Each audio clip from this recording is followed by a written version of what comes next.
সবাইকে জয় যিশু। বিশ্বাস করি যে ঈশ্বর আমাদের জীবনে কার্য করে চলেছেন সব সময়। আমরা অনেক সময় বুঝতে পারি না ঈশ্বরের বাক্যকে যখন আমরা পড়ব ঈশ্বরের বাক্য হিসাবে যেন পড়ি। আমরা ঈশ্বরের বাক্যকে অনেক সময় ক্যাজুয়াল নিয়ে থাকি। আমরা অনেক সময় আমাদের যখন অফিস থেকে মেল আসে হট করে উঠে গিয়ে আমাকে সেটা করতে হয়, কারণ কি বস পাঠিয়েছে। এবং আমরা যে কোনো এই সমাজে আমরা যখন দেখি কোনো লিডার স্টেপ বাই স্টেপ যখন তার উপরে হায়ারার্কি কেউ মেসেজ পাঠায় যে ঘুমে থাকুক যা থাকুক উঠে তাকে করতে হবে। বাট চিন্তা করে দেখুন, যিনি স্বর্গ পৃথিবীর সৃষ্টিকর্তা, আপনার সৃষ্টিকর্তা, আমার সৃষ্টিকর্তা, পৃথিবীর সৃষ্টিকর্তা, স্বর্গের সৃষ্টিকর্তা, সমস্ত কিছু সৃষ্টিকর্তা, তিনি যখন একটা বাক্য বলে আমরা ক্যাজুয়াল নিয়ে নিই। তার মানে কি আমরা সৃষ্টিকর্তাকে বুঝে উঠতে পারছি না। ঈশ্বরের বাক্য কি বলছে দেখুন। ঈশ্বরের বাক্য আমরা যদি গীত সংগীতে 119-9 পদ পড়ি, এখানে এরকম লেখা আছে, যুবক কেমন করিয়া নিজ পথ বিশুদ্ধ করিবে, তোমার বাক্যানুসারে সাবধান হইয়া চলিবে। ঈশ্বরের বাক্য কি বলছে? যুবক, young man, clean the way. Means আমরা যারা যুবক, যারা ঈশ্বরকে জানছি বা জেনেছি, আমাদের চলার যে পথ সেটা ক্লিন আছে কিনা, আমার কথা, আমি যেটা কথা দিচ্ছি, কাউকে কথা বলছি, সেটা রাখতে পারছি কিনা, সময় দিচ্ছি, সময় অনুসারে পৌঁছাচ্ছি কিনা। চিন্তা করে দেখুন, এই এথিক্স আপনার জীবনে আশীর্বাদ নিয়ে আসবে।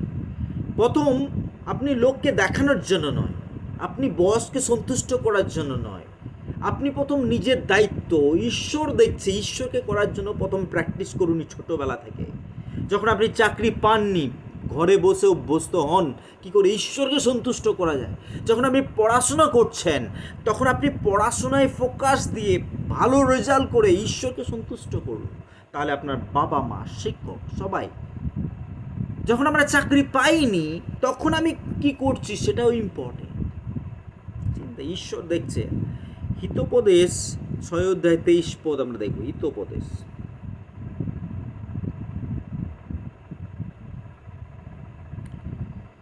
হিতোপদেশ 6-23 পদ এরকম লেখা আছে, কেননা আজ্ঞা প্রদীপ ও ব্যবস্থা আলোক এবং শিক্ষাজনক অনুযোগ জীবনের পথ। তারপরে 24 পদ, যে সে তোমাকে রক্ষা করিবে কে? শিক্ষা। দুষ্টা স্ত্রী হইতে বিজাতিয়ায় জিহ্বা চাটুবাদ হইবে। মিন্স যারা অবিশ্বাস, তারা কিন্তু কথায় বড় বড় বলবে। অনেক সময় আমাদের বিশ্বাসীর মধ্যে অনেকে এরকম কথায় বেশি, বাট তার জীবন পবিত্রতায় প্রমাণ দিচ্ছে না, সেবায় প্রমাণ দিচ্ছে না, কিন্তু কথাই পাকা। ঈশ্বরের বাক্য কি বলছে? বাক্যের দিকে এখানে ফোকাস বলছে, special reference to the last. বিশেষ করে চোখের অভিলাষা, কথায় অভিলাষা, এই সমস্ত থেকে নিজেদেরকে সরাতে হবে। এখানে আমি একটা বাইবেল থেকে পড়ছি, এখানে বাইবেল বলছে, স্টাডি বাইবেল থেকে। এখানে এরকম একজন বলেছেন, keeping Bible as a pillow don't help. That means বাইবেলকে আমরা বালিশ হিসেবে যদি মাথায় রাখি, কোনো সাহায্য করবে না আপনাকে আমাকে। ডেভিল অলসো হ্যাজ বাইবেলস, শয়তানেরও বাইবেল আছে। That's why he quote it's.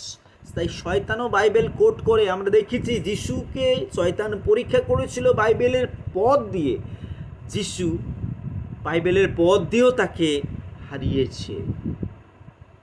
ঈশ্বরের সন্তানরা, যখন আমার পরিবারের সমস্যা, আপনি কি বাইবেলের পথে একটা কারণ দেখছেন যে ঈশ্বর একটা সমস্যা সমাধান করেছে? ঈশ্বরের সন্তানরা আজকে ভাবছেন আপনি অসুস্থ, আপনার পরিবারে কেউ অসুস্থ, বাইবেলে কোথাও পেয়েছেন একজন অসুস্থকেই যিশু সুস্থ করছে? ঈশ্বরের সন্তান, আপনারা দেখছেন আপনার চারিদিকে সমস্যা, চারিদিকে বেরোনোর রাস্তা নেই। ঈশ্বরের বাক্য থেকে খুঁজে পেয়েছেন একটা ঘটনা যেখানে ঈশ্বর তাদের সমস্যা থেকে বের করেছে।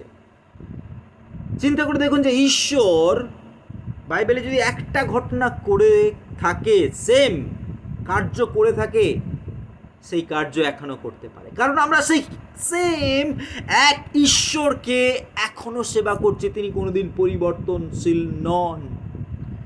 তিনি তখন যদি করতে পারেন, এখনো পারেন, কিন্তু পারছে না, আমরা তাকে জানি না, তার প্রেমকে বুঝে উঠতে পারছি না, তাকে বুঝে উঠতে পারছি না, তার হৃদয়কে বুঝে উঠতে পারে। বিশ্বাসে আমি তৈরি নয় সেটাকে রিসিভ করার জন্য। ঈশ্বর হঠাৎ করে আমাদের জীবনে আশীর্বাদ করে না। ঈশ্বর একটা জিনিসে সন্তুষ্ট, কিসে? বিশ্বাসে। আপনি যদি বিশ্বাস করেন আমি যা কিছু বললাম আপনার জীবনে ঈশ্বর করার জন্য প্রস্তুত। আপনি কি বিশ্বাস করছেন? হালেলুয়া। যদি বিশ্বাস করেন, ঈশ্বরের বাক্য বলছে তার মহিমা আপনি দেখবেন। Amen. Jesus did not take the scroll and hit the devil. প্রভু যীশু সেই বাইবেলকে স্ক্রোল করে শয়তানের উপরে মারেনি, সেটাকে পড়ে বলেছে, শয়তান পালিয়েছে। আপনি কি করেন ঈশ্বরের বাক্য নিয়ে? বহু পাস্টারকে আমি দেখেছি কেমন বাইবেল নিয়ে বিশ্বাসীর মাথায় উপর রেখে প্রার্থনা করছে। প্রভু যীশু তো এরকম প্রার্থনা করতেন? করেননি। কারণ এই প্রভু যীশু আমাদের জন্য পথ দেখিয়ে দিয়ে গেছেন। তিনি যে পথে চলেছেন আমরা যেন সেই পথে চলি। প্রভু যীশু বাক্যকে কোট করেছে। তাই ঈশ্বরের সন্তানরা আমরা যেন বাক্যকে জানি, পড়ি, তখনই আপনার জীবনে আশীর্বাদ আসবে, তখনই আমার জীবনে আশীর্বাদ আসবে, তখন মণ্ডলীতে আশীর্বাদ আসবে। হালেলুয়া। এখানে কয়েকটা বাইবেলের পদ আছে, আমরা দেখব, কয়েকটা পয়েন্ট দেখব। প্র্যাকটিক্যালভাবে বাক্যকে কীভাবে ব্যবহার করব, আজকে আমি এখানে রাখছি। তৈরি হন প্র্যাকটিক্যাল, ব্যবহারিকভাবে ঈশ্বরের বাক্যকে কীভাবে ব্যবহার করা। ঈশ্বর আশীর্বাদ করুন। আপনি ভালো থাকুন। জয় যিশু।